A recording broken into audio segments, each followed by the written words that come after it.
Denis Guimard, bonjour. Merci d'être avec nous.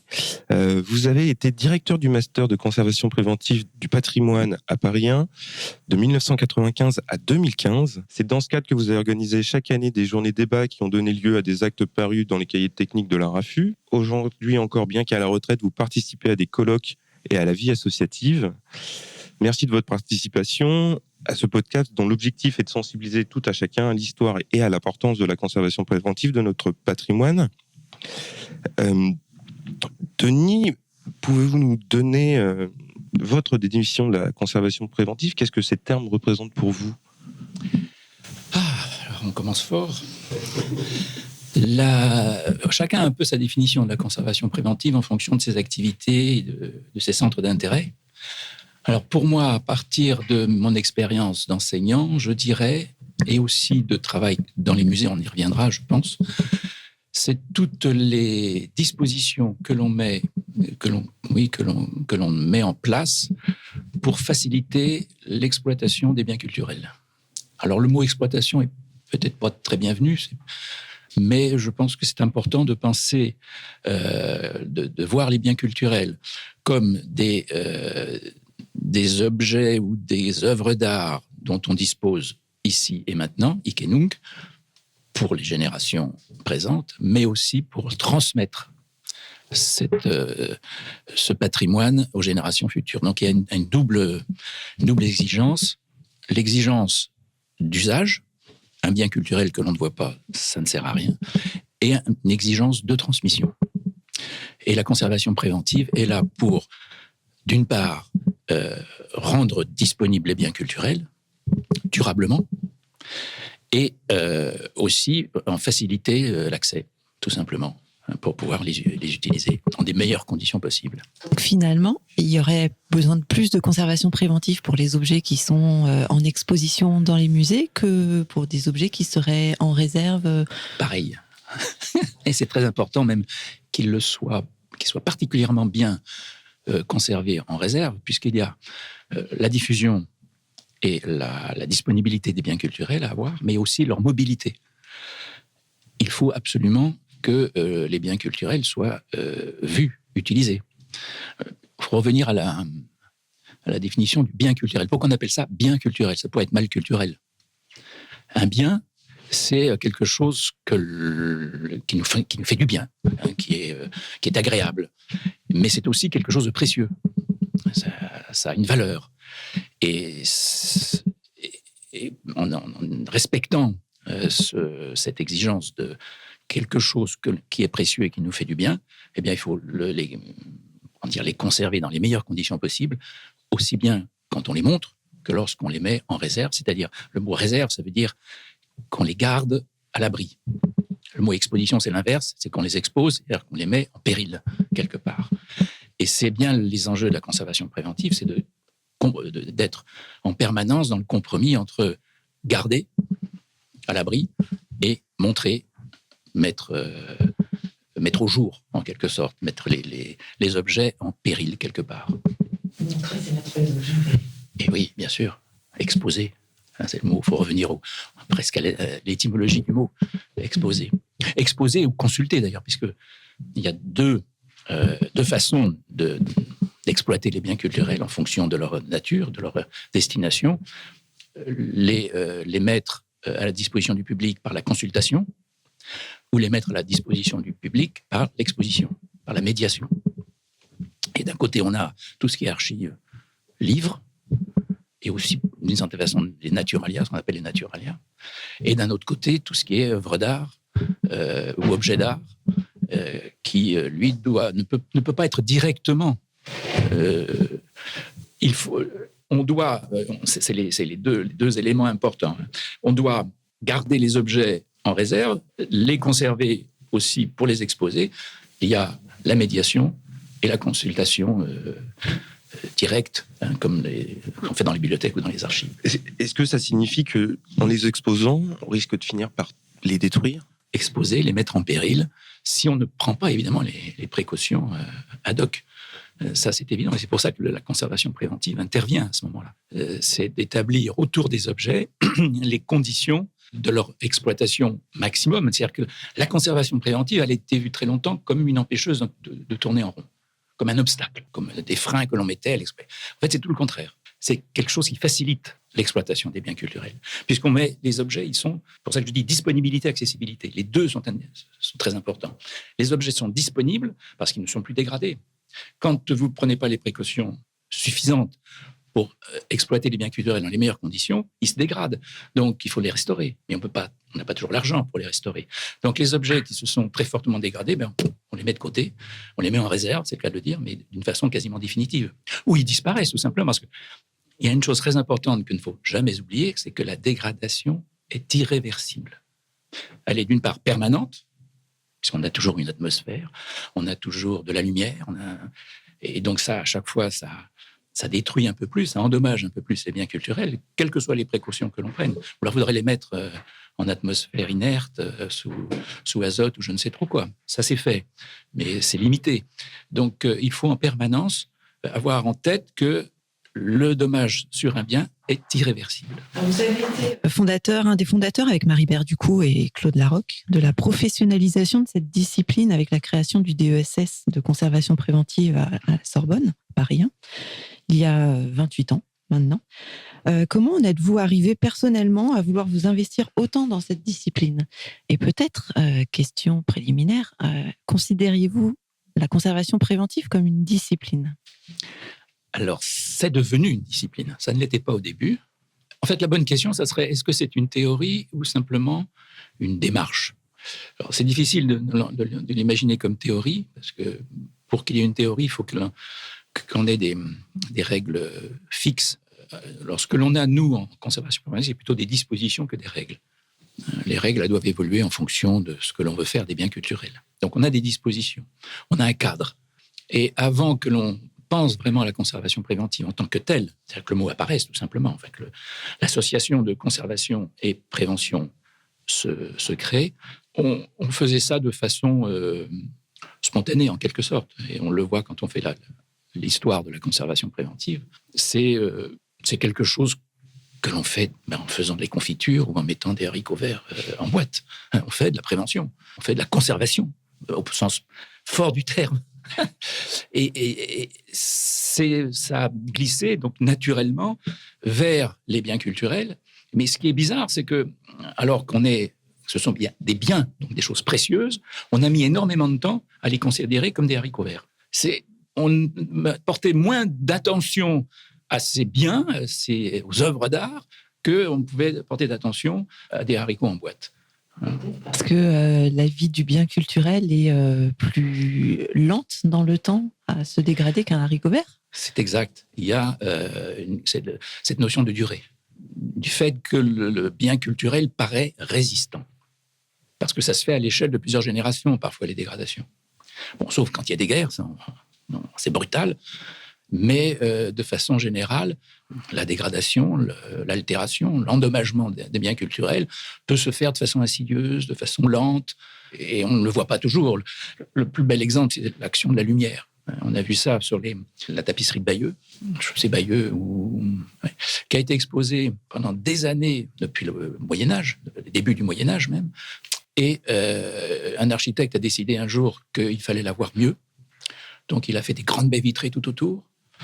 Et en 10 ans, on s'est aperçu qu'elle avait perdu 50% de sa couleur. Et ça, on s'en est aperçu en la retournant. Au début, on ne voyait pas, on ne s'en rendait pas compte. Elle perdait ses couleurs progressivement, insidieusement. Mais on la voyait, on était content. Et puis, il y a eu un moment, on a dû la nettoyer ou la retirer. Et puis, on s'est rendu compte qu'elle avait perdu toutes les couleurs éclatantes qu'elle avait gardées depuis le Moyen-Âge jusqu'à l'arrivée de la muséographie, qui a été fatale. Et une fois que c'est perdu, ça, les couleurs, on ne les retrouve pas. Est-ce qu'il y a un moment marquant dans votre carrière qui vous a fait prendre conscience de l'importance de la conservation sur la restauration ? Je ne peux pas dire j'ai pas eu mon chemin de Damas, si vous voulez insinuer. Restaurateur de formation initiale. Je suis restaurateur, j'ai été formé à la maîtrise de sciences et techniques, la première promotion. On a essuyé les plâtres, on peut le dire. C'est quelle année ? Ça a commencé en 1973. C'était 73-74, la première le premier cours de conservation-restauration. Et c'est intéressant de revoir les termes. On parlait bien de conservation et de restauration depuis ces années-là. On n'avait pas dissocié la restauration de la conservation. Et on parlait de conservation-restauration des biens culturels et des objets ethnographiques, et des objets et des sites archéologiques et ethnographiques. Donc on avait une vision, disons, globale, puisque c'est ce que doit être la conservation préventive. Il faut qu'elle soit globale, systémique. Et c'est peut-être de cette formation particulière, qui tenait compte de la conservation préventive, sans qu'on la nomme encore à l'époque, que est venue cette envie d'aller un peu plus loin que la restauration, que le simple geste de restaurer. Et il faut penser que quand on fait de la restauration, on travaille sur un objet. Quand on fait de la conservation préventive, on travaille sur un ensemble, sur des collections. Et c'est une approche globale, ce qui veut dire qu'elle est systémique. Donc on doit penser les choses, enfin le système en termes de variables. Les choses régressent ou avancent ou changent en permanence. Et ce qui est important dans le système, c'est les relations qu'il y a entre les éléments du système que les éléments pris séparément. On parle de politique globale, mais aussi souvent de transversalité. En quoi la conservation préventive est transversale ? Et pourquoi c'est si important ? C'est une conséquence. Si c'est global, c'est que tout le monde est concerné, tout le monde doit être impliqué. Et ça a été aussi là l'un des facteurs de ma prise de conscience qu'on devait faire plus que la restauration. Et il fallait voir les choses alors, si on disait global, ça voulait dire qu'on prenait l'image de la chaîne. Une chaîne, elle a sa force par la force de chacun de ses maillons. S'il y a un maillon faible, la chaîne ne sert à rien. Donc, c'est pour ça qu'il faut que ça soit transversal. C'est-à-dire que toute personne qui a affaire avec les biens culturels, à un moment ou à un autre, doit être concernée par la conservation préventive. Donc, quand on pense la conservation préventive, eh bien, il faut penser à l'ensemble. Sinon, ça ne marche pas. Donc, tout le monde est acteur de la conservation préventive de 0 à 97 ans. Tout le monde est impliqué, qu'il le veuille ou non.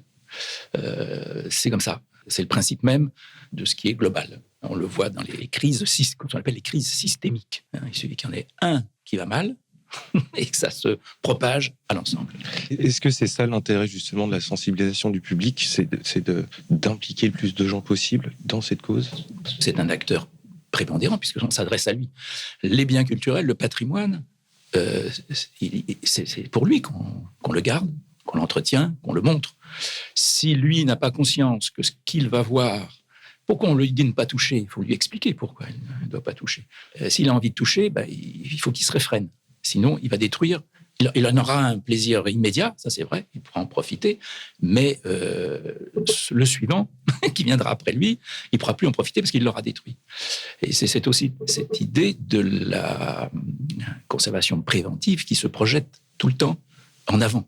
C'est le principe même de la prévention. Pour, non pas à l'échelle d'une vie, mais pour les générations futures. Est-ce que c'est ça dont les gens n'ont pas forcément bien conscience ? Oui, parce que chaque génération vit pour soi. Alors, regardez comment on a rendu la planète. Si on l'a rendue dans cet état-là, c'est parce que chaque génération avait envie d'en profiter un maximum sans se soucier de ce qui allait se passer après. Pour les biens culturels, c'est pareil. Mais la catastrophe n'est pas planétaire, donc c'est moins peut-être sensible pour le public, mais il doit savoir qu'à son échelle, il est dépositaire aussi des biens culturels du patrimoine. Il en est le dépositaire, mais il en est aussi redevable pour les générations qui viennent. Donc finalement, les premiers acteurs, ce sont les enfants. Comment est-ce que vous expliqueriez la conservation préventive avec des mots simples ou des exemples frappants à un enfant de 5 ans ? Alors, je ne l'ai jamais fait. Je dois bien le dire. Je me suis toujours adressé à plutôt des grands adultes déjà. J'ai beaucoup travaillé au niveau master, c'est comme ça, en tous les cas à partir d'une certaine période de ma vie. Donc je ne me suis jamais vraiment intéressé à la difficulté de faire passer un message auprès des enfants et comment le rendre sensible pour les enfants. Mais si on peut le faire, oui, il faut le faire, je pense. Alors, le problème, ça va être comment vont-ils percevoir les choses ? Parce que c'est quand même des concepts d'adultes, ça, la conservation préventive. Les enfants, ils n'en ont pas trop la préoccupation. Ils vivent... Ils cueillent le jour, carpe diem. Heureusement, c'est l'apanage de l'enfance, l'insouciance quelque part. Si on n'est pas soucieux de la conservation, déjà des choses et de soi, on on n'a pas tellement non plus envie de se préoccuper de la conservation du patrimoine. Donc, c'est la difficulté, c'est essayer de faire comprendre à des enfants qu'on doit anticiper sur les événements. Et on y reviendra là-dessus aussi, la relation entre risque, cause et effet.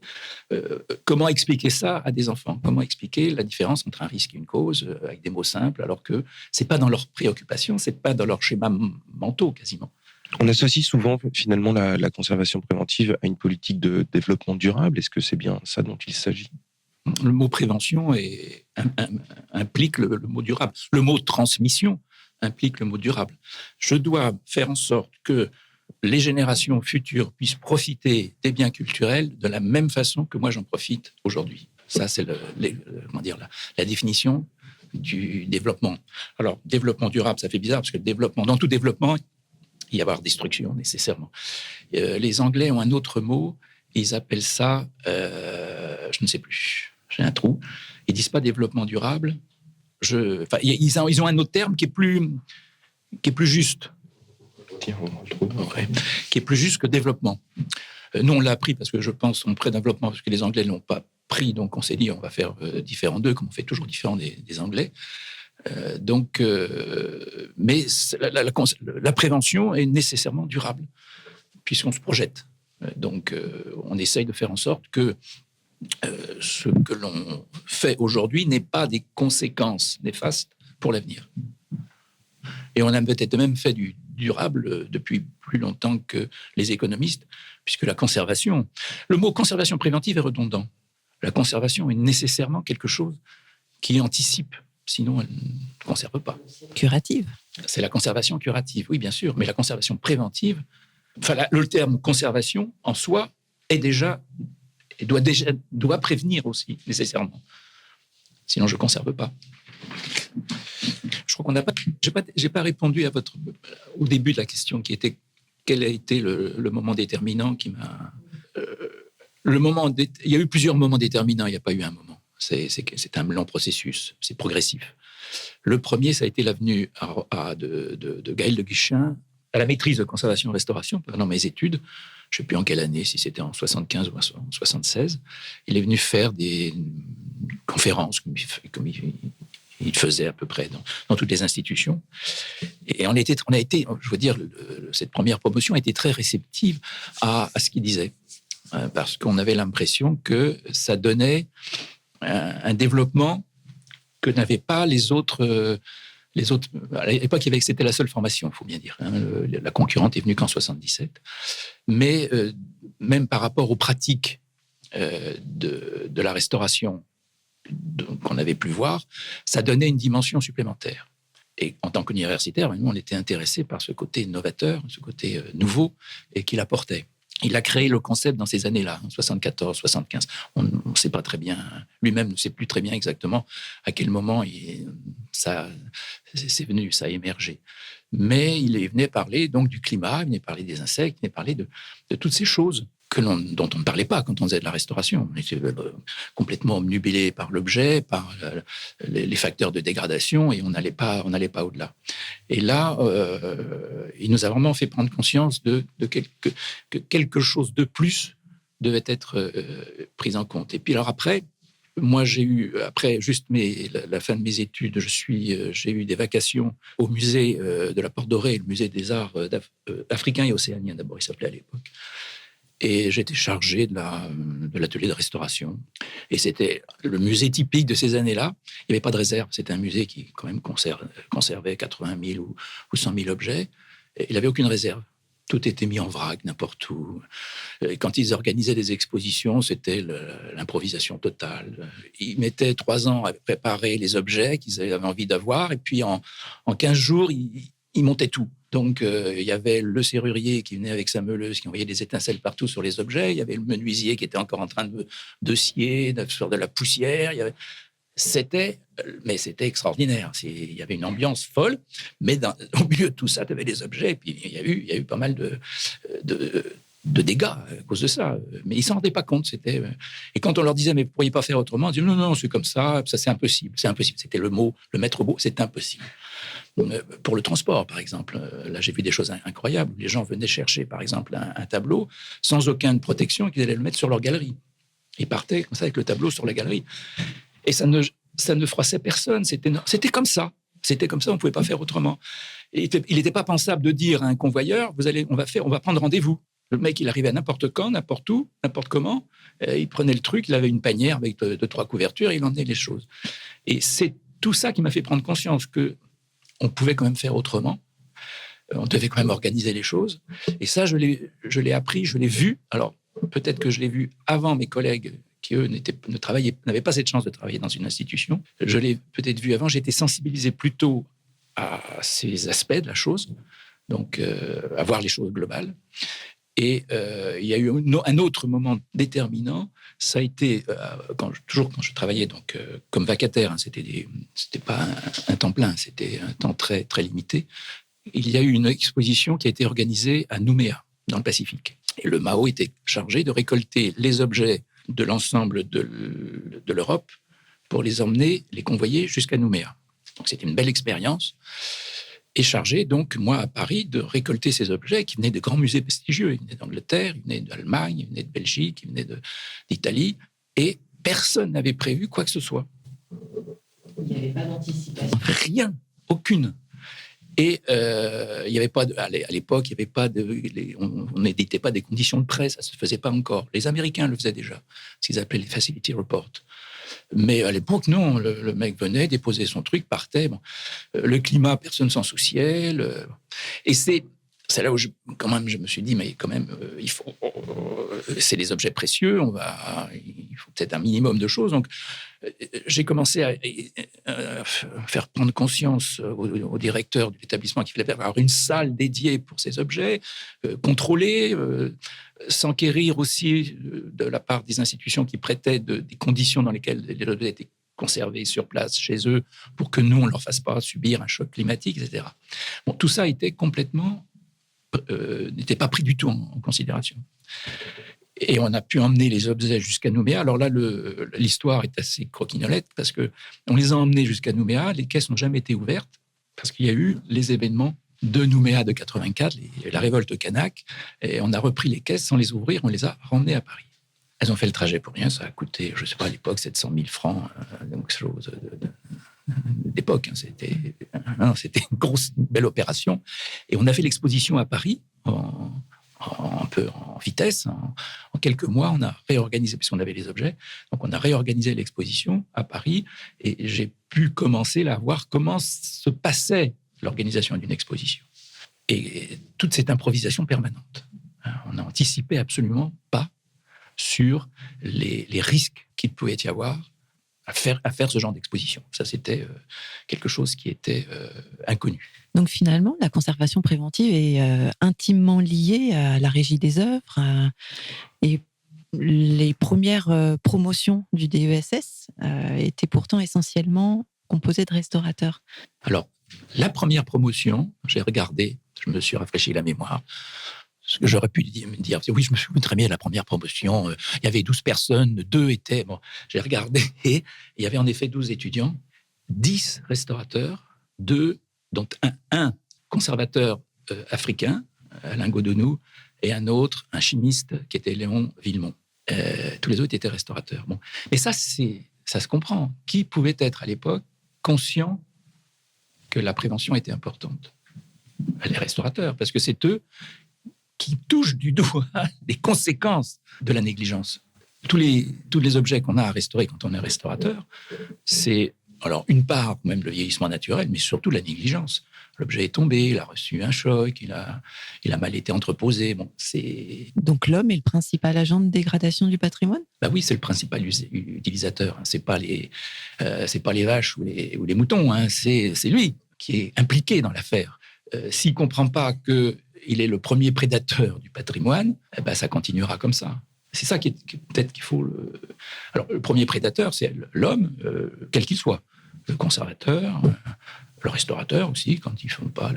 J'ai vu des choses étonnantes. En restauration, on clopait au-dessus des œuvres. avant qu'on commence à dire, il faut mettre les choses en place. La première promotion donc du DESS c'est en 95, mais en 86 apparaît le programme PREMA, Prévention pour les musées africains, sur proposition de Gaël de Guichen à l'université. Qu'est-ce que c'est PREMA à l'époque et qu'est-ce que ça représente pour la conservation préventive finalement dans la création ? C'est un moment déterminant, enfin pour nous en tous les cas. Alors, si on peut parler d'un chemin de Damas, c'en est un. Vraiment, on a eu la révélation que l'on devait commencer à structurer les choses. Et qu'il y avait vraiment une discipline qui émergeait. Donc ça, c'est Gaël de Guichen et Catherine de Marquis aussi, qu'il ne faut pas oublier dans l'affaire, très, très importante, qui travaillait à l'ICROM, elle aussi.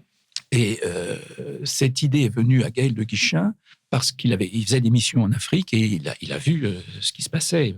Ce qui pouvait se passer en France, c'était à l'échelle 10 en Afrique.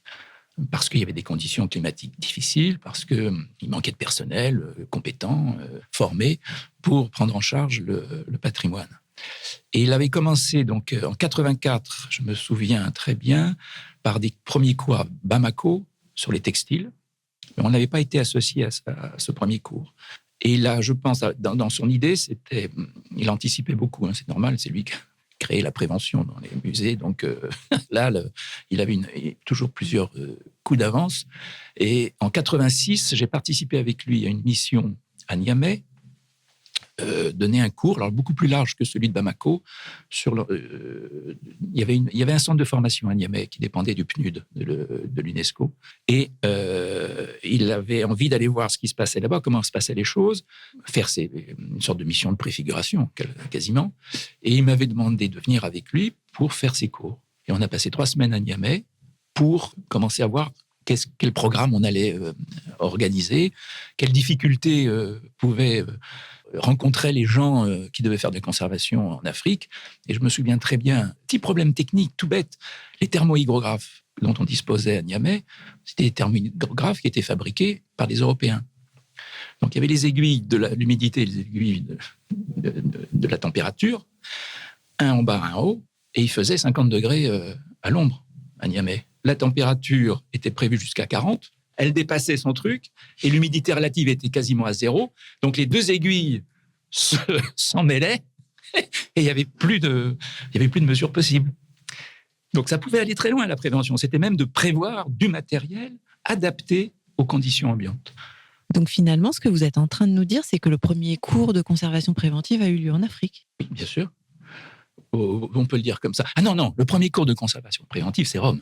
C'est à l'ICROM. C'est Gaël de Guichen. Il y avait un cours, même avant, il commençait en 1974. Il a rajouté au cours scientifique de conservation, qui se déroulait depuis déjà pas mal d'années à Rome, des cours de plusieurs semaines pour des professionnels, quels qu'ils soient, de la conservation et de la restauration. Et il a voulu développer ce cours vers là. Alors, il a raccroché la conservation préventive et il a voulu voir qu'est-ce qui se passait en Afrique, comment on pouvait mettre en place une formation spécifique pour les Africains, parce qu'il s'est bien rendu compte que ce qu'on apprenait, nous, pour les musées européens, ne pouvait pas être transposé tel que. Or, à l'époque, c'est ce qui se passait. On faisait des stages, les étudiants venaient faire des stages, complètement inadaptés, on leur parlait de trucs, vous ne pouvez rien en faire sur place, et ils repartaient, mais avec rien. Ils avaient un vague certificat ou une attestation de stage. C'était pas cohérent en plus, c'était pas structuré, construit, pour qu'ils puissent avoir un bagage, une fois de plus, qui concerne l'ensemble de la conservation. Et avec PREMA, les étudiants avaient un diplôme à la fin ? Bien sûr, ils avaient un diplôme universitaire. Donc le premier diplôme en conservation préventive était africain, PREMA. En tous les cas, il y avait ce label. C'est comme ça qu'on a compris l'importance d'impliquer les populations locales dans la conservation. Oui, parce qu'en Afrique, c'est très important. Le patrimoine africain, enfin ce qu'il en reste, hélas, est directement lié au pouvoir politique ou à la vie sociale ou à la vie religieuse, et encore très fort, très fortement. Et donc là, on ne pouvait pas faire, et c'est ça qui a été important, on ne pouvait pas faire n'importe quelle opération de conservation préventive si on n'avait pas l'accord de la chefferie ou de la... Ça pouvait interférer, par exemple, avec l'objet lui-même, le pouvoir de l'objet quelque part. C'est ça qui a été intéressant sur On compte cette dimension culturelle. cette dimension culturelle, l'usage du bien, quand c'était encore évidemment en vigueur. Il y avait des objets qui avaient perdu tout à fait tout lien avec ces pratiques religieuses. Mais là, c'était plus qu'ailleurs l'implication des gens. Quand ils vont voir ces objets, c'est pas seulement une Joconde ou un machin qui quand même a une certaine distance avec cette charmante jeune femme, mais pour un masque ou un objet rituel, ça peut être très fort. La relation qu'il y a avec le public peut être très fort, même au point où les gens ne veulent pas aller voir ces objets. En Australie, par exemple, les Churinga, qui sont les objets les plus précieux de la culture aborigène, ne doivent pas être montrés. Ça pose un problème quand même. Au nom de la conservation. Oui, au Canada, même chose. Sur les musées qui sont sur la côte pacifique du Canada prévoient des aires cérémonielles dans les musées pour pouvoir, en quelque sorte, exposer les objets selon des rites demandés par les Premières Nations, comme ils disent. Donc le programme Préma va inspirer le programme qui sera celui du DESS de conservation préventive. Complètement. Ouais. Il est issu des premières armes qu'on a pu faire de 86 à 92, là, quand on a commencé à réfléchir au programme, de ce qui s'était passé à Rome. Ça ne se passait pas en Afrique à l'époque. Les cours, enfin, c'était un truc aussi complètement fou, ce truc. Donc, c'était l'ICROM qui prenait des Africains, qui l'emmenait à Rome pour qu'ils reçoivent un diplôme de l'Université de Paris 1. C'était un montage complètement improbable. Et des enseignants de tous les pays, du Canada, d'Angleterre. Et ça a été... Gaël de Guichen est un Français, donc c'est normal qu'il ait d'abord pensé à la France. Et on n'était pas les mieux placés à l'époque en conservation préventive. Moins qu'on puisse dire. On avait un sacré retard. Les Canadiens étaient très avancés. Oui, les Canadiens et les Anglais aussi. Ils étaient beaucoup plus structurés que nous là-dessus. Et les Canadiens, évidemment, depuis les années 60 quasiment. Mais les grands penseurs de la conservation et du climat, par exemple, ce sont des Anglais. C'est Plenderlis, c'est...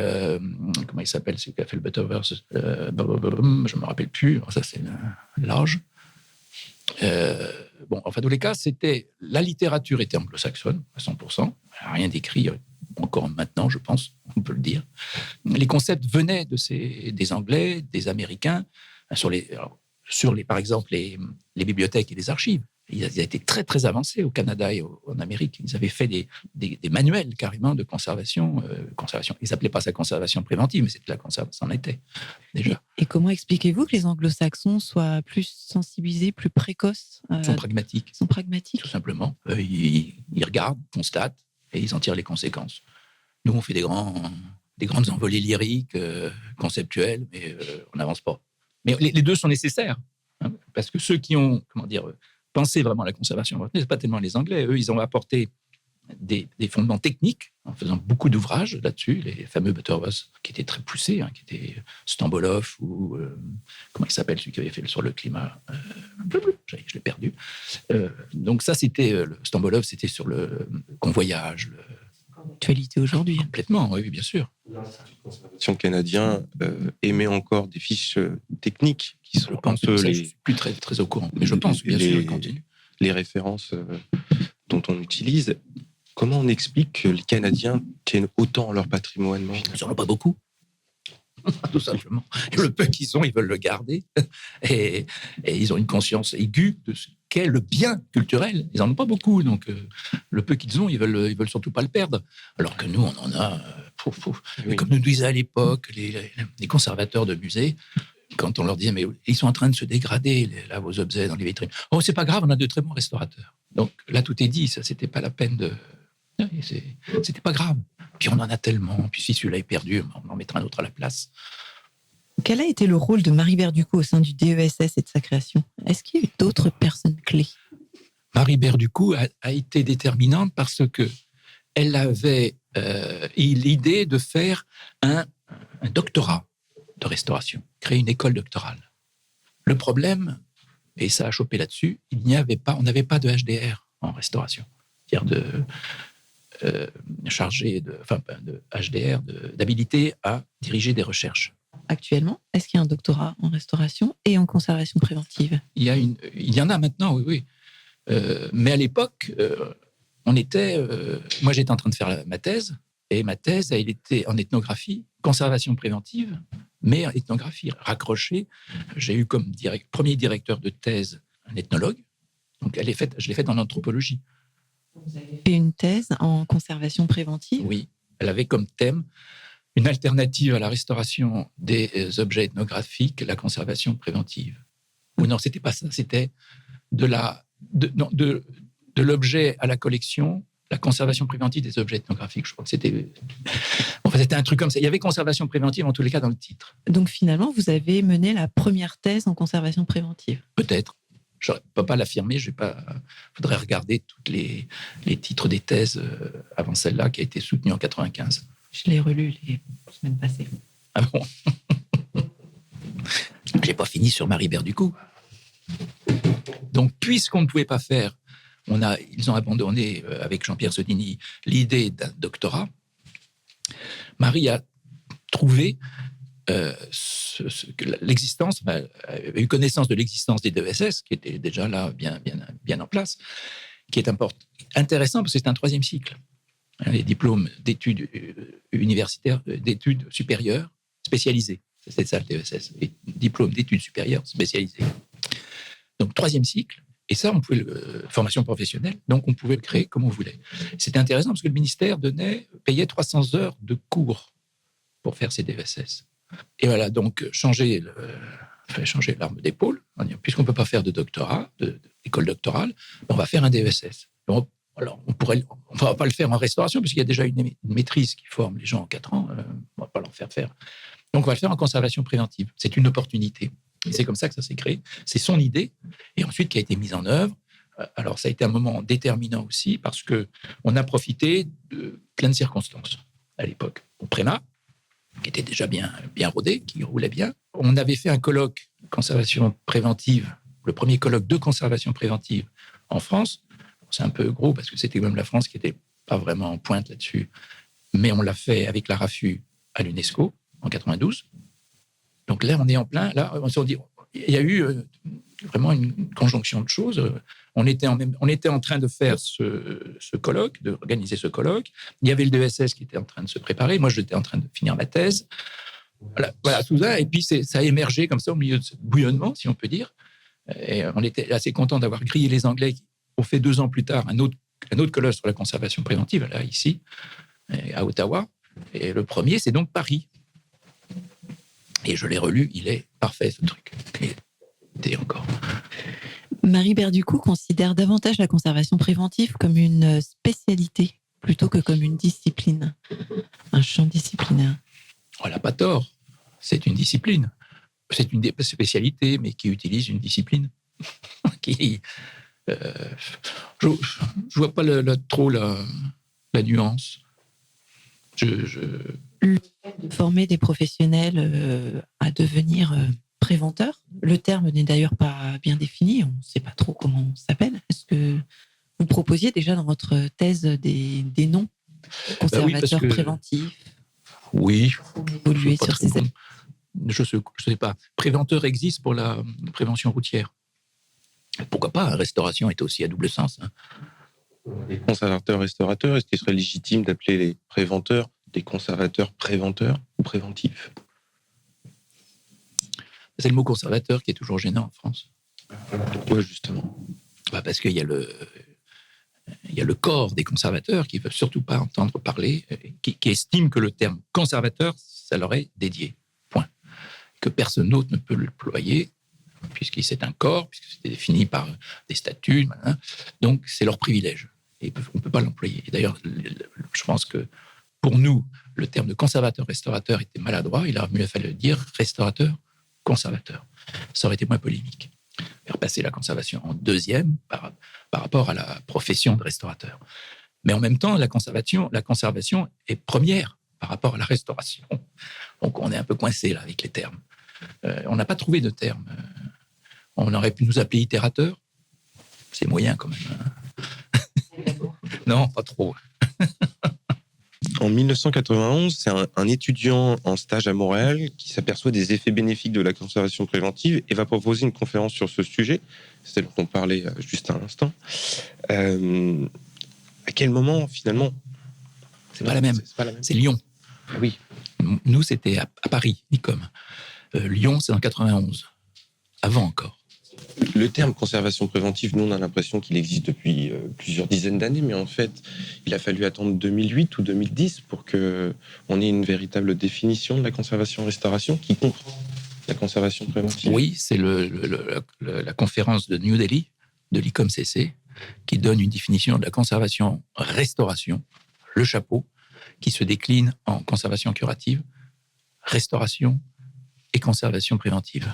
Ça va être adopté par 21 pays membres. Pourquoi il faut attendre 2008 finalement? Ça a été la bataille de Gaël, qui a fait deux choses, qui avait donc essayé à manœuvrer, parce que c'est un grand manœuvrier, si je peux dire, un grand manœuvreur, ou je ne sais pas comment dire, qui a vraiment une vision presque politique des choses. Donc, il sait sur qui il faut s'appuyer, etc. Donc, il est arrivé à faire rentrer cette... il a été l'un des principaux acteurs de cette résolution de l'ICOM-CC. Et sa deuxième bataille, c'était de faire entrer les réserves comme groupe de travail spécifique de l'ICOM-CC, ce qui n'était pas le cas jusqu'à présent. Programme REORG, justement. Avec REORG, voilà. REORG qui est le bras armé de sa bataille pour les réserves. Et en quoi les politiques sont acteurs dans la conservation préventive? Parce qu'ils ont le nerf de la guerre, l'argent. C'est eux qui donnent les crédits. Ça se décide d'un point de vue politique. Les crédits et la loi aussi. Il faudrait qu'on arrive quand même à avoir des statuts pour tout ça. On n'en a toujours pas. On en parle de plus en plus, ça avance, mais la restauration, la conservation préventive, il n'y a pas de statut, il n'y a pas de cadre. Si demain, un responsable qui avait conscience qu'il fallait mettre la conservation préventive, organiser la conservation préventive dans son établissement s'en va et que le suivant n'en a absolument pas l'envie, ça disparaît. Il n'y a pas de pérennité de la conservation préventive, pour l'instant. Donc finalement, c'est bien les publics qu'il faut impliquer pour que... Plus que le public. On ne va pas dire au public, vous allez voter pour un tel parce qu'il a une conscience de la conservation préventive. Ça, politiquement, ça ne passera pas du tout. Les gens n'ont pas conscience de l'importance de cette chose-là. Par contre, c'est les politiques qui doivent être sensibilisés par les responsables qui sont en charge du patrimoine, des biens culturels, qu'il y a des choses à faire. Alors, ça a été fait. Les sénateurs ont fait un rapport extraordinaire sur les réserves, bien meilleur que ce qu'a fait l'Assemblée nationale sur le même sujet, quelques années après. Et donc, ça peut avancer. Et ça, c'est important. Ça, c'est des leviers, ça. On peut s'appuyer dessus. Ça et les normes. Et l'importance des normes, justement? Parce que ça cadre les choses.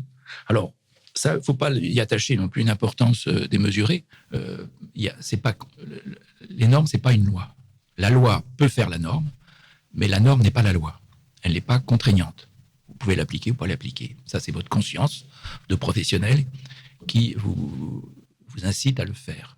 Ça peut être un outil pour permettre de mettre en place un certain nombre de dispositions. Quel est le danger, alors, derrière ces normes?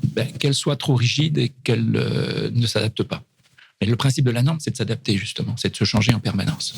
Comme quoi, par exemple? Pour les vitrines, par exemple, celle que j'ai participé à son élaboration, je ne sais plus en quelle année, il y a des évolutions techniques qui font que, et puis on s'aperçoit aussi qu'il y a des dispositions qui sont en fin de compte pas si bonnes que ça, qui peuvent être nuisibles, qu'il faut en changer. Et voilà, c'est comme ça que ça avance. En 2000, va être créé au sein du Centre de restauration de recherche des musées de France un département de la conservation préventive. Ce nouveau département a pour objectif deux grandes missions: assurer une assistance auprès des musées de France et intégrer des problématiques conservatoires dans le quotidien des musées à travers des fiches techniques, des formations, des outils méthodologiques. Quel est l'intérêt de créer un tel département à l'époque et pourquoi? Je pense que c'était une nécessité parce que je crois que l'inspection des musées disparaissait à l'époque ou était sur le point de disparaître. Puis il faut bien dire qu'elle n'était pas très efficace non plus. Les rapports étaient quand même un peu indigents. Et on avait un besoin de ça, d'avoir quelque part une institution qui pilote les choses et qui ait une vision qui puisse impulser des directives, des directions qu'on ne peut pas faire quand on a le nez dans le guidon et les mains dans le cambouis, comme sont la plupart des conservateurs dans les provinces, ou même les conservateurs de façon générale. Ils ont des choses à gérer, c'est l'urgence en permanence, donc l'inverse même de la conservation préventive. Donc c'est pas mal qu'il y ait une institution qui puisse venir en aide à d'autres institutions pour leur donner, d'abord leur faire des bilans. L'évaluation était une chose importante. Je crois que je suis bien le premier à l'avoir introduite dans les cours du master. Faut pas non plus en faire un outil complet, déterminant, mais c'est la chose la plus facile à mettre en œuvre pour avoir une image de la situation, d'un État.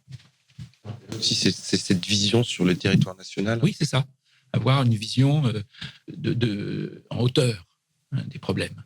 Des problématiques communes. Voilà. Et puis, en même temps, ça a un côté intéressant de documentation. Parce que ce que le C2RMF peut faire sur le terrain, il y a une remontée, il y a une documentation. Et c'est de la documentation et de la documentation que naît la connaissance. Donc, en même temps, ils alimentent la connaissance du domaine, de la spécialité. Donc, c'est pour ça que la création de ce service a été très, très importante. Vous dites aussi, la connaissance des risques responsabilise les professionnels et le public. En ceci, la sensibilisation, l'information, mais surtout la formation jouent un rôle primordial. En quoi la sensibilisation du public va nous permettre de mieux conserver ? Parce que c'est un peu les deux jambes de l'action politique. Le politique, il fera quelque chose que si le public le demande, s'il y en a un besoin. Il sent une demande, un besoin.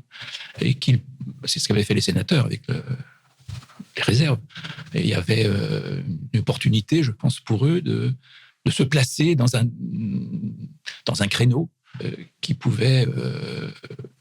Et puis, non, c'est l'action publique, le bien public. La conservation préventive, elle va dans ce sens.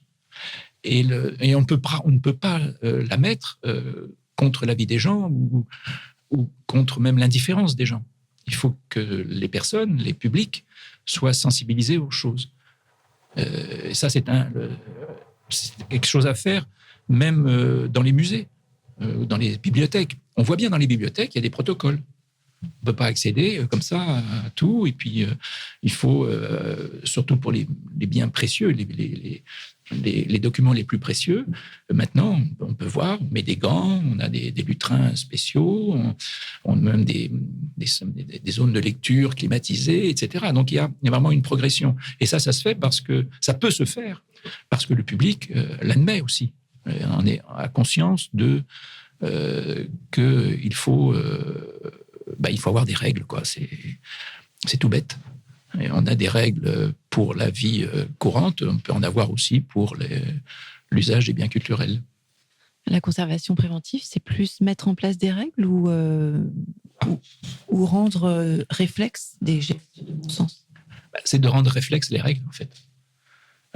Bon, mais les règles, c'est un mot qu'on n'aime pas, mais il faut avoir un cadre quand même. Il faut avoir des directions. Et surtout, il faut avoir conscience des risques. Et pas seulement des risques, parce que le risque, c'est ce qui est susceptible de se produire. Tant que ça ne se produit pas, les risques d'inondation, on voit bien que personne n'en tient vraiment compte. Parce qu'on se dit, c'est pas pour nous, c'est pas pour notre génération, et puis non, maintenant, etc. Non, le risque, il est tout le temps là, mais il ne s'est pas réalisé. Par contre, il y a les causes de dégradation, surtout les causes vulnérantes. Donc ça, elles sont agissantes en permanence. Ça aussi, il faut être... ça, c'est les anglo-saxons. Je ne suis pas arrivé à inverser les choses. Pour les anglo-saxons, tout est risque. Et alors, ils sont obligés après de rajouter le mot potentiel. Le risque potentiel, c'est une redondance parfaite. Danger ou risque potentiel, c'est un risque est toujours potentiel. S'il est plus potentiel, s'il est effectif, ça devient une cause. Et c'est ça qu'il faut faire prendre conscience. L'incendie de Notre-Dame, tant qu'il n'a pas eu lieu, c'était un risque. Une fois que ça s'est fait, c'était une cause. Quelle est l'erreur commise, à votre avis, au sens large, enfin, qui aurait pu être évitée, finalement, pour Notre-Dame? Que ça brûle. Mais- mais c'est ça. C'est ça qui ça devait normalement. Alors, je ne sais pas, peut-être qu'on va le censurer, ça, ce que je vais dire là maintenant. Bizarrement, c'est arrivé une semaine, même pas une semaine, 5 jours après la dépose des sculptures de la flèche. Et à l'époque, j'avais une sorte de prémonition. J'étais en train de regarder la télé, ils étaient en train de dessouder les trucs, et j'ai dit à ma femme, qui était à côté de moi, tu vas voir, ces cons vont mettre le feu à la charpente. Ça n'a pas loupé. Et alors, le comble, c'est que je revenais le jour où ça a cramé, le soir où ça a cramé, je revenais d'un château à côté de Paris. On avait une conférence de conservation. Non, c'était pas Chantilly, c'était Maintenon. Je revenais de Maintenon, on avait une grande conférence organisée par Versailles et les grands musées, les grandes maisons historiques européennes. Et j'étais dans l'autobus et je passe sur je ne sais plus quel pont, c'était le pont Neuf ou je ne sais pas lequel, et je vois Notre-Dame en feu. Et avant, on était passé dans le boulevard Saint-Germain, où il y avait une fumée incroyable, une sorte de vapeur, mais c'est bizarre, à 18h, et en arrivant sur le pont Neuf, le truc en feu. Et je me suis dit, bon, ben voilà, ils avaient créé des points chauds au pied de la flèche, et ça a commencé à brûler au pied de la flèche, c'est très net, on le voit très bien. Et ils ont créé des points chauds, ils n'ont pas fait une surveillance particulière, alors que ça, on le sait partout. Toutes les charpentes de cathédrales qui ont brûlé depuis le Moyen-Âge, c'est à la suite de travaux, et qui utilisaient des chalumeaux, des points chauds. Donc ça pouvait être évité. Il suffisait tout simplement de mettre en place un point de surveillance pendant plus de 48 heures, au moins, même plus. Et puis surtout d'avoir des gens compétents au bout des appareils qui donnaient l'alerte. Il existait le point de surveillance? Non, il n'y avait pas de point de surveillance, il y avait des capteurs qui se sont déclenchés, mais ils n'ont pas su l'interpréter. C'est ce qui s'est passé pour les parlements de Rennes. Bon, Rennes, ce n'est pas des travaux, c'est une manifestation qui aurait mis le feu. Mais il y avait des alarmes qui s'étaient déclenchées. Et le gardien Nahuma, au bout de la 4e alarme, il l'a éteinte. Alors, tant qu'il y a une alarme qui se déclenche, il faut avoir les règles, le protocole, imaginez tout ce que vous pouvez mettre en place pour réagir de la façon correcte devant un problème qui se pose. Et à chaque fois, je pourrais citer, mais même quand Chartres a brûlé, c'était à la suite, il y a très longtemps, c'était au XVIIe siècle, la charpente de Chartres a brûlé à cette époque, déjà. Non, c'était pas Chartres. À chaque fois, c'était des travaux, des restaurations, même très souvent. C'est comme le comble, si on peut dire. Quand une charpente brûle. Dans une de vos publications, vous expliquez qu'il y a 3 grandes périodes de la conservation qui marquent les principes de la prévention. Donc de l'Antiquité, la Révolution, quelques réglementations au 19e et 20e, et puis la consécration avec la conservation préventive depuis plusieurs années, plusieurs dizaines d'années maintenant. Est-ce que vous pouvez nous expliquer un petit peu cette période? La conservation préventive, c'est vraiment le XXe siècle. Avant, on peut parler de prédisposition, je ne sais plus comment j'ai appelé ça,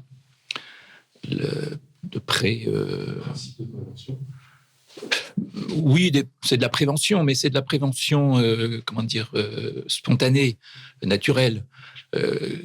Quand Halicarnasse décrit les dispositions qui ont été prises au pied de la statue de Zeus, je ne sais plus où, en mettant tout simplement de l'eau, une piscine au pied.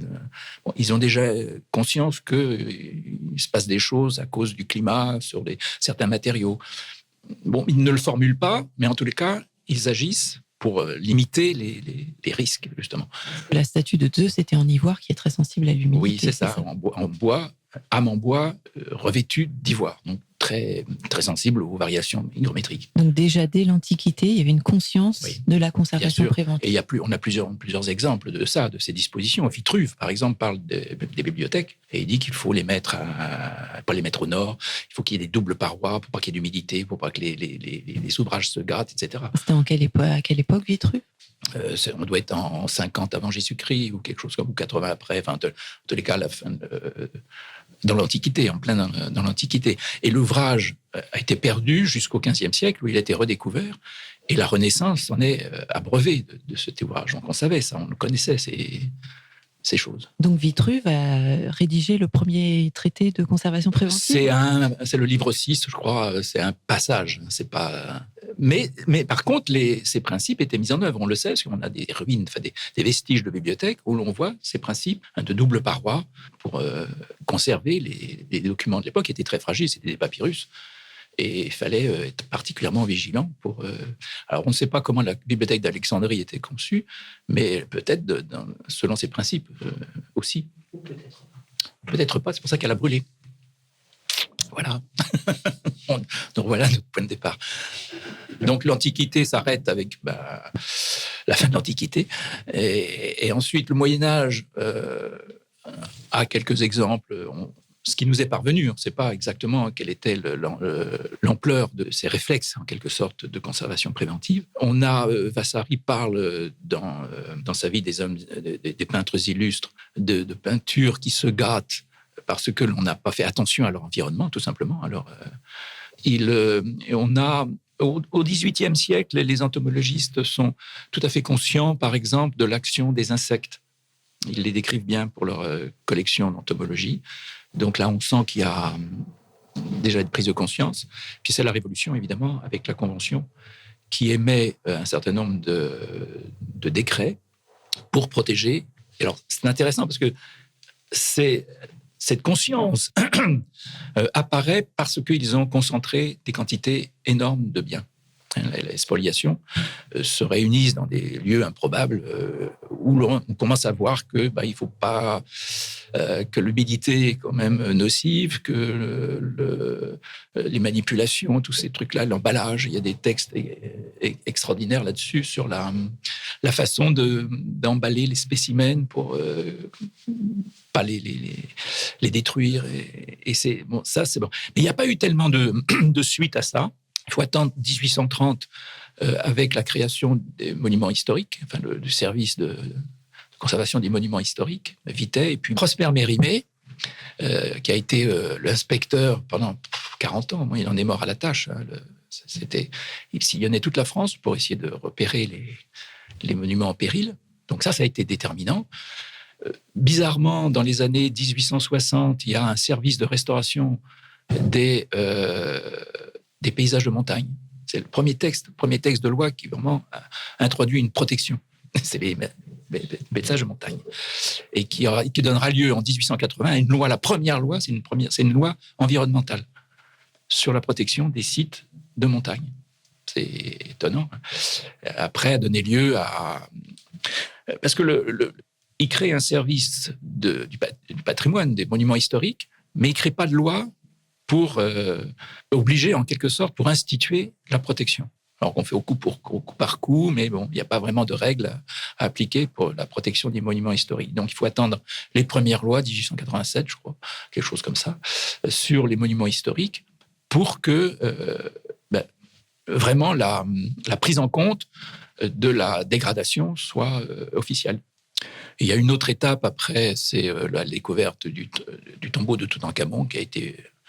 là aussi, parce qu'il y avait la masse d'objets exhumés qui, une fois sortis, se dégradent à une vitesse, mais sur leurs yeux, quoi. Ils tombent en poussière.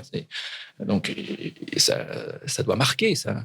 Et c'est le premier principe. Le British Museum, là, commence à réfléchir à des ateliers dans des laboratoires d'études.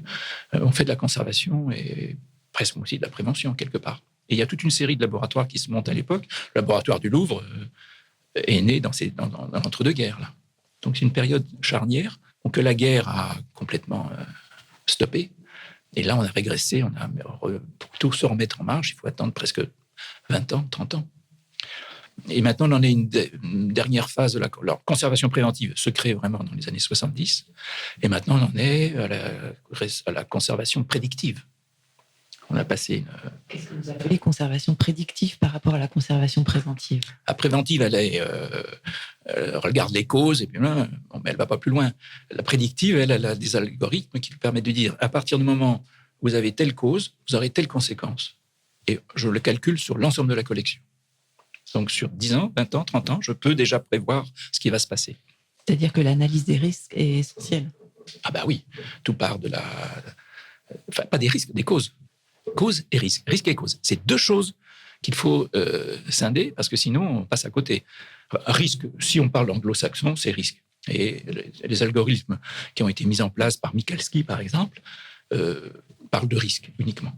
En fait, ce qui est vulnérant, point. Et ils ne vont pas chercher plus loin, peu importe que ce soit risque ou cause. Pour eux, c'est la même chose. Surtout que l'on se projette sur l'avenir. Donc, c'est nécessairement un risque. Ce n'est pas forcément quelque chose qui va être présent, mais on anticipe à un point où on fait vraiment de la prédiction. Donc maintenant, faire de la conservation préventive, c'est être un peu voyant, prédire. Oui, c'est ça, oui. C'est la prédiction. Oui, il faut demander à Madame Irma qu'elle nous aide à anticiper. C'est l'anticipation, le mot anticipation. C'est pas seulement maintenant qu'il faut agir, mais il faut agir. Il faut avoir quelques coups d'avance, en quelque sorte. C'est-à-dire que si vous ne mettez pas en place telle condition autour de vos objets, dans 10 ans, dans 20 ans, dans 100 ans, on va se projeter et vous allez voir ce qui va se passer. Est-ce que la recherche scientifique va nous faire avancer dans ce domaine? Est-ce que c'est ça les évolutions de la conservation préventive aujourd'hui? Ça a été le départ. Quand on a commencé, Plenderlis, par exemple, c'était un scientifique, s'est occupé du climat. Pourquoi? Parce que c'était un scientifique. C'était les choses les plus palpables, concrètes, qu'on pouvait. Donc on a fait le climat, la lumière, les insectes. Bon, ça c'est des choses. Et ce qui a été déterminant aussi, c'est comment la réflexion a petit à petit évolué en incluant les risques humains. Et ça, Plenderlis l'avait bien fait. Un ouvrage avait été, c'était le premier vraiment manuel de conservation préventive. Il avait été édité par l'UNESCO. C'était la conservation des objets, particulièrement au milieu tropical, un truc comme ça, qui est vraiment le point de départ. Alors, quelles années, je ne sais plus. Je ne sais plus l'année. Et il avait fait un petit tableau, un petit schéma, où il y avait le risque des climats, le risque de la lumière, les insectes, les hommes. C'était très net. Donc, et les hommes, mais il avait des ramifications. S'il y a des insectes, c'est à cause des hommes. Si le climat n'est pas bien, c'est à cause des hommes. Si la lumière, c'est à cause des hommes. Donc, tout partait quand même de la conscience que pouvaient avoir les hommes des causes et des risques de dégradation. Donc, c'est un scientifique. Et puis, les scientifiques se sont emparés de la chose. Il y a eu toute une série de colloques très scientifiques. C'était... alors, on étudiait les choses un petit peu, pas globalement, mais les unes après les autres.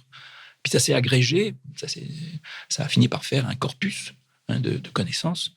Et maintenant, il y a de la conservation scientifique. On en a besoin, c'est indispensable. De la recherche. Puis aussi prouver par les sciences, on peut prouver un certain nombre d'hypothèses, donc c'est important. Mais il y a aussi la conservation de tous les jours, de la prévention que l'on doit appliquer, mais ce que l'on doit appliquer en permanence. Dès qu'on se relâche, on remet en place les processus d'autant plus que le climat change et l'impact du climat sur la prévention va être phénoménal. Rien que les insectes. On va être confronté à un problème d'invasion, d'attaque d'insectes sans précédent. Ils vont se développer beaucoup plus vite que... Et alors ça, par contre, ce qu'on a vécu en Afrique est tout à fait intéressant. Là où il y a à l'épisme, vous voyez, les poissons d'argent, qui sont tout petits, chez nous, tout petits, et ils ont la taille de la main en milieu tropical. Donc ça fait des dégâts énormes, ça vous bouffe un document en très peu de temps. Donc finalement, le rôle des préventeurs est essentiel face à la crise climatique.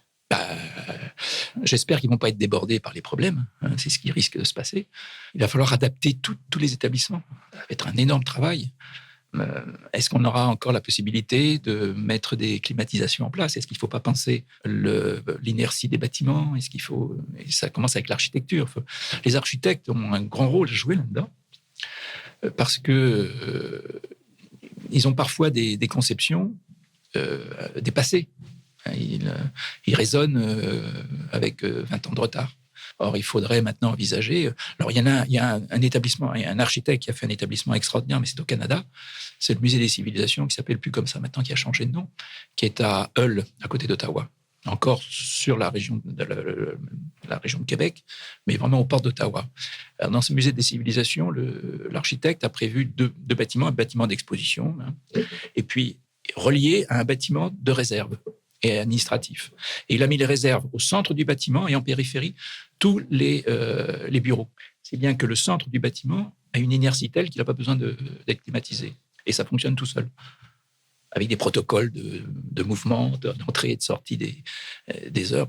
Et Hull, c'est 4 millions d'objets. C'est énorme, un énorme musée. Et ça, voilà des solutions, voilà la prévention. Quand c'est prévu depuis le départ et que l'architecte joue le jeu, ça marche bien. Regardez ce qui s'est passé à la bibliothèque, à la grande bibliothèque. L'idée géniale de l'architecte, c'est de mettre les livres dans ces tours, avec ces lignes très, très pures, comme des lignes de livres. Et les livres devaient être vus de l'extérieur. Ils auraient mis les trucs dans un aquarium, ça aurait été pareil. Quel était le risque là pour la grande bibliothèque? L'éclairage, la lumière. Si on ne met pas les livres dans des magasins obscurs, ils vont se dégrader. Alors, qu'est-ce qu'ils ont fait à la place? Qu'est-ce qu'ils ont dû faire? Ils ont mis des panneaux, et à l'extérieur, maintenant, ces belles tours qui devaient être transparentes et tout, on a l'impression que c'est des grands cartons qui sont posés en bord de Seine. Parce que ça n'a pas été pensé, ça n'a pas été prévu. Le meilleur principe de prévention, c'est de s'en soucier dès la création. Depuis le départ. C'est une chaîne. Quand tu dis que c'est une chaîne, ça commence depuis la conception du bâtiment, jusqu'à son exploitation, jusqu'au mouvement des œuvres dans le bâtiment, à l'accueil du public aussi. L'accueil du public fait partie de la prévention, parce qu'on ne peut pas l'accueillir n'importe comment. On peut s'en servir aussi comme de moyen de faire de la prévention, de le sensibiliser. Et tous les musées devraient faire ça. Il devrait y avoir des expositions sur la prévention. Pourquoi? Alors, des fois, on voit ça il y a des salles qui sont très obscures. Alors, on explique pourquoi. C'est intéressant. Et les gens sont prêts à comprendre. Surtout si on prépare bien les choses. Je me rappelle une exposition qui s'appelait « La mort n'en saura rien ». J'en avais parlé au moment du C2RMF, de la journée. Les rencontres après. Non, au Mao, l'ancien Mao, la Porte Dorée. Une exposition où il y avait un niveau d'éclairement très bas, alors parce que le sujet s'y prêtait, évidemment. On n'allait pas mettre des lampions et des gyrophares dans l'exposition. Donc, un niveau d'éclairement très bas, on était à 50 lux, qui est soi-disant la limite de vision, on ne peut pas aller en dessous, etc. Et les vitrines étaient donc éclairées à 50 lux, mais le muséographe, qui était un Italien, avait bien vu les choses. Tous les cartels étaient éclairés, au-delà de 50 lux à 150 lux. Mais comme ils étaient éclairés ponctuellement, ça n'avait pas d'influence sur l'éclairement général, qui restait à 50 lux.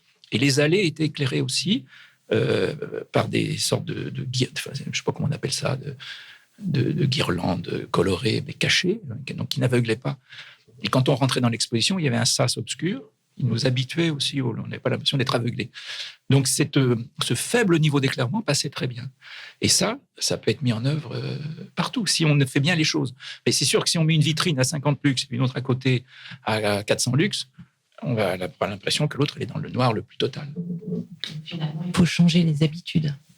Oui, c'est ce qu'il y a de plus dur. Les habitudes en place, on s'en est bien rendu compte au début de la conservation préventive. Quand on en parlait aux responsables, on nous disait on verra ça dans 100 ans. Parce qu'ils n'avaient pas envie de changer de mode de fonctionnement. Ils avaient peur. Ils avaient peur que ça les paralyse, que ça allait... les règles, le problème, les règles sont vues comme des carcans, des contraintes. Bon, c'est vrai que c'est des contraintes, mais tout dépend comment on les exploite et comment on les intègre, surtout, aux pratiques. Si on les a bien comprises, si on les a bien intégrées, ça devient quelque chose d'automatique. Et ça, je m'en suis bien rendu compte quand j'ai travaillé au Mao. J'y ai travaillé 10 ans. de 79. Oui, 10 ans, j'y ai 79, 89, un peu plus de 12 ans, 15 ans. Comment j'ai vu comment les choses ont évolué petit à petit dans le musée, dans les pratiques du musée. Et ça tenait tout simplement. Il y avait des départements où les conservateurs, pour en entendre parler, ça ne les intéressait pas. Et un autre département qui est dirigé par un conservateur qui avait conscience qu'il fallait faire quelque chose, et qui m'écoutait et qui appliquait ce qu'on mettait en place. Est-ce que vous voyez une évolution encore dans la conservation préventive ? Bah oui, on a vu se mettre en place les services de conservation préventive dans les musées. Le premier, je crois que c'est les Invalides qui avaient créé un département de conservation préventive. Et puis, à partir de là, on a vu que ça commençait à faire tache d'huile. Enfin, dans les grands musées nationaux, en tous les cas, le Louvre a un service de conservation préventive. Comment ça s'appelle, celui de Jacques Chirac en a un, etc., etc. Donc, les grands musées ont des services de conservation préventive. Dans les musées de province, je pense que les plus gros doivent en avoir aussi. Et puis, il y a les régisseurs qui sont formés maintenant. C'est eux qui tiennent un peu les rênes de tout ça. Et oui, peut-être. Oui. Et c'est le master de conservation préventive qui a formé les premiers régisseurs. Ceux qui étaient déjà en place, puisque le master, tel que nous l'avions conçu, c'était en fait une formation permanente. Dans les premières années, en tout cas. On s'adressait à des professionnels. Il fallait être professionnel pour faire le master. Et puis, c'est à partir de 2005 qu'on a introduit des étudiants. En disant, il ne faut pas en mettre de trop. Il faut qu'il y ait un juste partage. Parce que les professionnels vont se sentir un peu bousculés par les jeunes. Les jeunes vont être très demandeurs d'informations. Donc, il faut qu'il y ait un petit groupe de jeunes étudiants qui puissent être pris en charge quasiment par les aînés. Et comme on travaillait par groupe, on mettait en place les principes de Gaël de Guichin, que la conservation préventive, il faut que ce soit un travail de coopération et non pas de confrontation ou de concurrence. Et donc, le principe, c'était de faire travailler les étudiants en groupe, mais qu'il n'y ait pas de concurrence entre les groupes, qu'il n'y ait pas une compétition entre les groupes, mais qu'au contraire, ils partagent les mêmes informations. Et à chaque fois qu'on faisait des groupes de travail, de travaux pratiques, d'abord, je m'arrangeais pour qu'il n'y ait pas un groupe constant, qu'ils brassent, ils s'habituent à travailler ensemble, entre les architectes, les conservateurs, les restaurateurs, les jeunes étudiants. Et donc, ça tournait. C'était compliqué, parce qu'il y en a qui voulaient, il y en a qui ne voulaient pas. Il fallait qu'à chaque fois, on rebrasse tout ça. Et le dernier exercice, qui était un exercice d'évaluation dans une institution, il y avait les groupes et il y avait des intergroupes. C'est-à-dire que chaque groupe désignait un membre de son groupe pour aller chercher les informations qu'il partageait avec les autres. Et c'était ces informations qu'ils devaient traiter ensuite, groupe par groupe. Mais ils avaient les mêmes données au départ. Après, le résultat était intéressant parce que ils étaient très différents en fonction des groupes. Et quand on restituait le rapport qu'ils donnaient à la fin de l'exercice, je faisais venir le conservateur à Paris et ils échangeaient et ils regardaient. Alors, il avait eu les rapports avant, le conservateur, et il y avait des échanges très fructueux. Alors après, c'est à lui de choisir. Mais chaque proposition était valable en soi. Mais elles avaient des orientations différentes, vraiment en fonction des membres du groupe qui avaient brassé, mouliné toutes les données. Pensez-vous qu'on peut être un bon préventeur sans être restaurateur ou un bon restaurateur sans être préventeur ? Alors, je pense qu'on est un très bon préventeur quand on est restaurateur, c'est normal. C'est eux qui sont les plus sensibilisés par leur métier. Ils voient les conséquences. Mais après, c'est une question personnelle.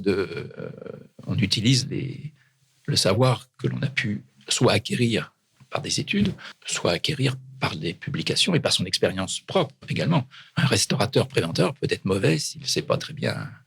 Et ça, j'en ai vu. Et malgré le passage par le master. Bon, mais ça, donc, il vaut mieux avoir une formation, mieux avoir une double formation, c'est encore mieux. Un restaurateur, conservateur, préventeur, mais un régisseur qui a une expérience. La régie, c'est quand même quelque chose de très important. Quand j'étais au MAO, j'ai fait de la régie au début.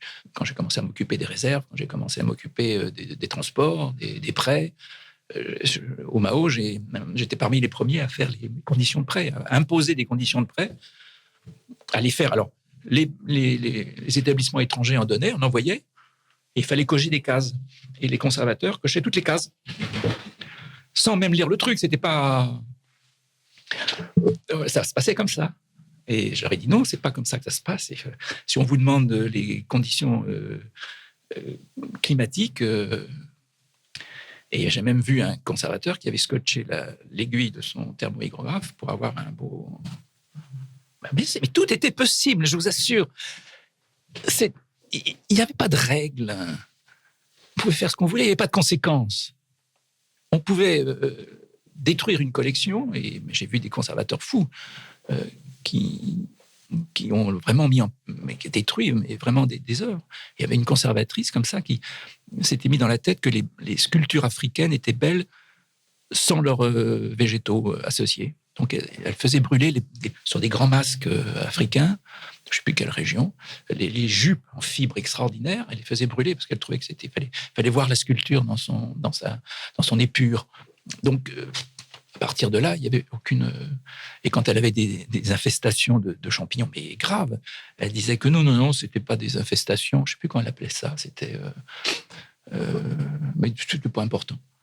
Et il refusait de voir. De toute façon, il n'y a pas pire aveugle que ceux qui n'ont pas envie de voir. Donc finalement, il faut sensibiliser les professionnels aux différentes valeurs des objets. Normalement, certains sont bien placés pour la connaître. Et sont bien placés normalement même pour connaître les conséquences d'une mauvaise gestion.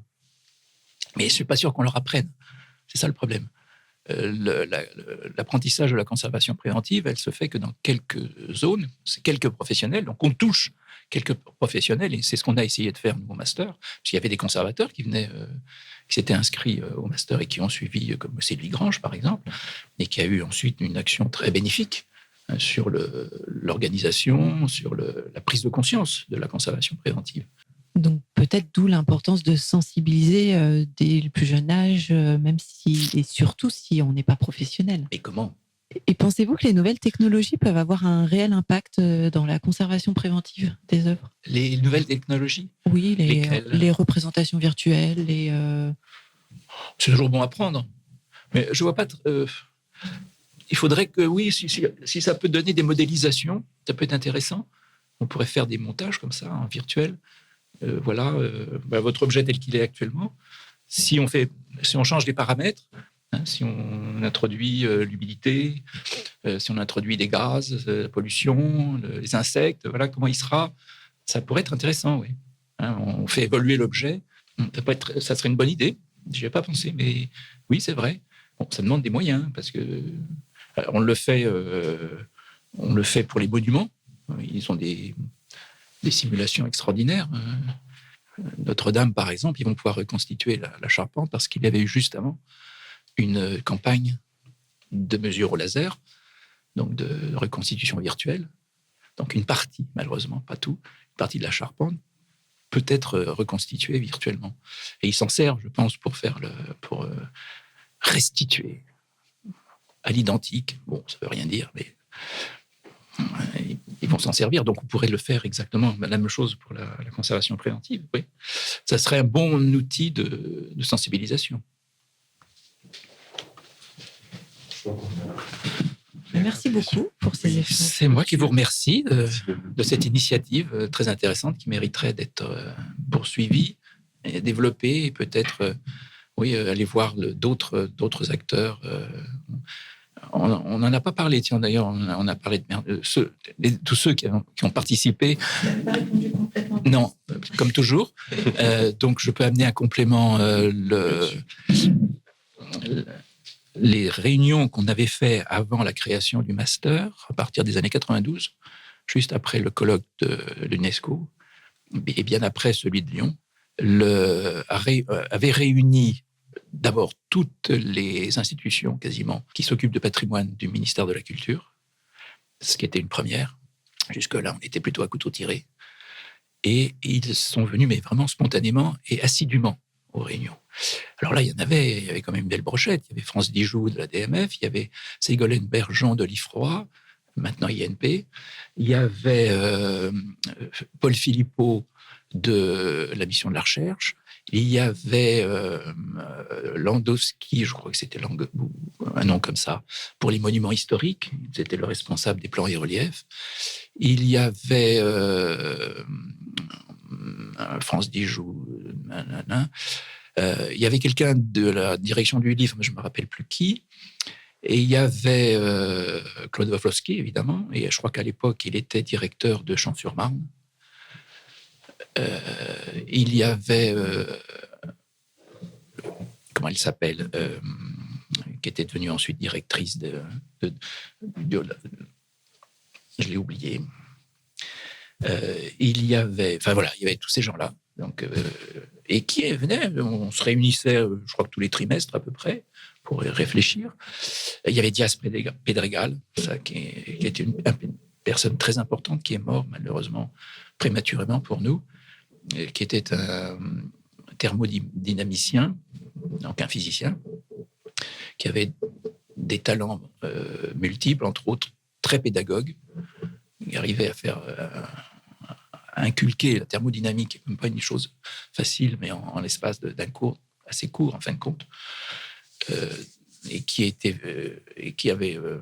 très déterminant pour remettre en place, amener des idées nouvelles sur la climatisation, sur le climat, tous ces trucs-là. Ça a été vraiment l'un des points forts du master. Donc, plein de gens comme ça, et on a pu travailler de façon commune, sans aucun conflit, à un programme qui, je crois, tenait la route. Il doit encore le tenir, parce que je ne crois pas qu'il ait été beaucoup modifié. Et l'idée, c'était de progresser en peau d'oignon. Mais le programme pédagogique ne correspondait pas à la réalité de la profession. C'est-à-dire qu'on partait de l'architecture, et puis on décortiquait, on retirait l'architecture, puis on arrivait comme ça petit à petit jusqu'à la collection. Or, dans la pratique, il faut partir de la collection pour voir ce qui se passe autour. Et là, on commençait par pédagogiquement, voir qu'est-ce qui était autour pour en arriver, une fois qu'on connaissait bien tout ce qui était à court, on voyait l'impact que ça pouvait avoir sur les collections. Et dans la pratique, il faut inverser.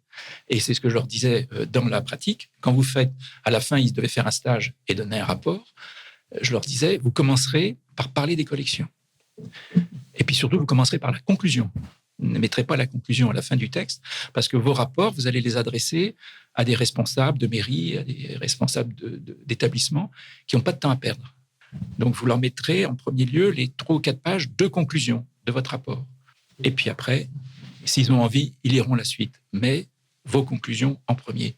Ça, c'est quelque chose ça a été quelque chose de très important et difficile à faire admettre. Quoi ? Commencer un rapport par les conclusions, ça ne va pas. Il faut expliquer pourquoi. Ben, je dis non, vous expliquerez après, mais vous mettez l'explication quand même, mais d'abord vos conclusions, et puis vous partez des collections. Vous parlez d'abord des collections. De la communication, finalement. Oui, bien sûr. Ah bah oui, si on avait... je ne sais pas s'il y en a encore, mais c'est très important. Je leur apprenais à rendre un rapport. Et la fin, le rendu de l'exercice final était justement orienté comme ça. Et je leur faisais faire un exercice 5-20. Je ne sais pas si ça existe encore. Truc, je trouve le plus intéressant qu'on pouvait faire, le 5-20-40, rendre son rapport en 5 minutes, 20 minutes, 40 minutes. Toujours, ça s'appelle stratégie de communication. Voilà. Et c'était toujours fait par Renaud. Thibaut de Diesbach. Thibaut de Diesbach. Et c'est très formateur. Et il a appris beaucoup à notre contact. Il était très intéressé, parce qu'on faisait aussi un exercice en cours avant du 5-20-40. On faisait un exercice. Et il y avait un premier exercice pendant l'année où il devait faire cet exercice du 5-20-40. Toute une journée, on passait toute une journée à faire ça. Et après, alors avec Thibaut, et puis après, à la fin, donc, il devait rendre devant le professionnel qui les avait accueillis, qui nous avait accueillis pendant l'exercice, cet exercice de 5-20-40. Alors, c'était un peu fastidieux parce qu'il faut répéter 3 fois. C'est fastidieux, mais très formateur. Mais on se rend compte là vraiment de l'importance de la communication, surtout devant des... Et là, on voyait bien, j'en ai fait pas mal, j'en ai fait une 15aine d'établissements pendant 15 ans, donc un par an. Le plus difficile, c'était de sensibiliser la mairie. Et on voyait très bien ceux qui étaient sensibles ou pas. Soit le maire venait lui-même nous accueillir, soit il envoyait son chargé du patrimoine, ou personne. Ça, c'était très net, il s'en foutait. Oh, bien sûr, c'était arrivé beaucoup plus souvent que le maire se déplace lui-même. Là, on était quand même honorés. Et c'était important qu'ils viennent entendre, même pour le conservateur, parce que ça allait l'aider après pour faire passer un certain nombre de choses. Mais on n'y arrivait pas toujours. Pourtant, on envoyait les invitations, etc.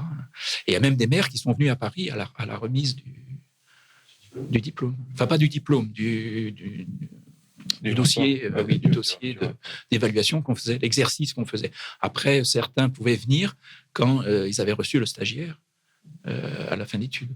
Et on a eu, mais c'était très rare. C'était très rare quand même, très très rare. Donc, si bien sûr, mais c'est plus public du tout. Donc, on peut même pas faire venir nos maîtres de stage.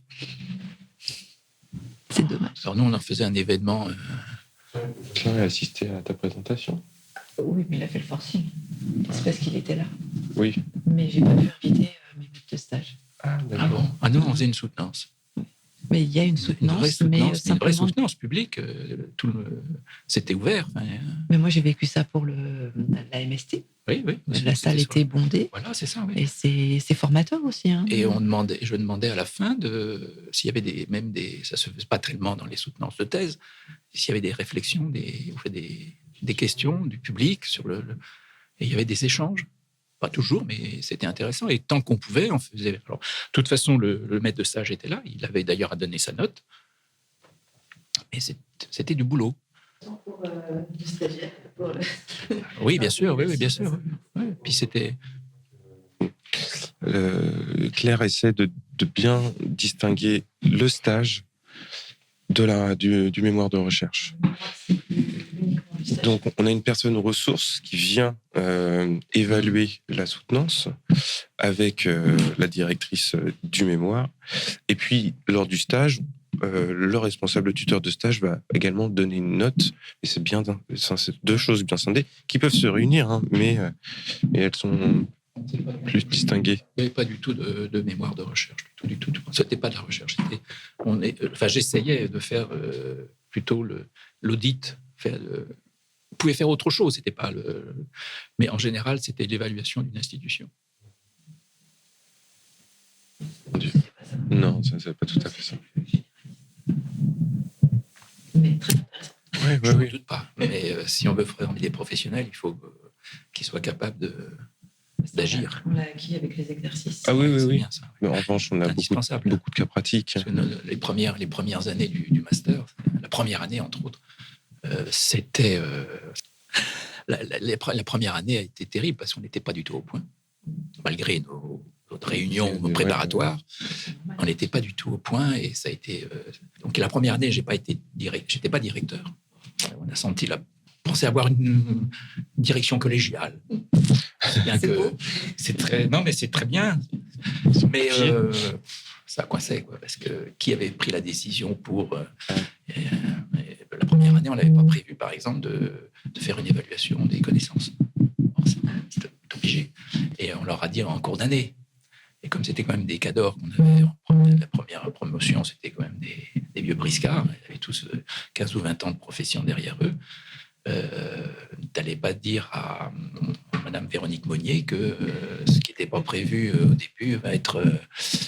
Donc, ça a été très rock'n'roll. Et on a senti, donc il fallait... et j'ai été balancé. J'étais pas du tout partant, mais bon, on m'a pas trop donné le choix de me retrouver au directeur du... Vous en êtes bien sorti. Oui, je trouve aussi. Mais ça a pas mal plombé quand même. J'ai rien fait d'autre. Je pouvais plus faire de recherche, je pouvais plus écrire. Est-ce qu'il y a des choses que vous auriez fait différemment? Avec le recul? Avec le recul. Qu'est-ce que j'aurais pu faire différemment? Non, je ne crois pas vraiment. Parce qu'on était arrivé quand même à avoir un master à 500 heures. J'étais arrivé à ce que l'IFROA paye 100 heures de plus, prenant en charge un module, et l'UFR donnait 100 heures aussi en plus, et 300 heures. Donc 500 heures, c'était Un gros truc. complet, Et ouais. nous, on faisait cours de 9h à 15h. Non-stop. Tous les jours. Tous les jours. C'est Ouais, largement- maintenant, c'est sur 2 ans. Oui, c'est sur 2 ans. C'est Voilà. ça. Et là, c'était en cravaché, parce que les professionnels, comme c'était surtout, on touchait surtout des professionnels, n'avaient pas de temps à perdre. Ils ne pouvaient pas passer 2 ans à faire des études. Et puis surtout, c'est pour ça que je regroupais le matin, parce que l'après-midi, ils retournaient dardard bosser quand ils pouvaient. Ouais. Très bien. Ben, merci beaucoup. Bah oui, je pense qu'on a Maintenant, quelque il n'y a chose de plus qu'à te très riche discuter. encore. Maintenant, il faut travailler tout ça, il faut Oh là. fixer tout ça. Oui, oui, On oui. fera un retour. Peut-être qu'on vous rappellera aussi pour des petits compléments. Si vous voulez, il n'y a pas de problème. Ça pas vous dérange impossible. pas. Il n'y a pas de problème. Et voilà. Non.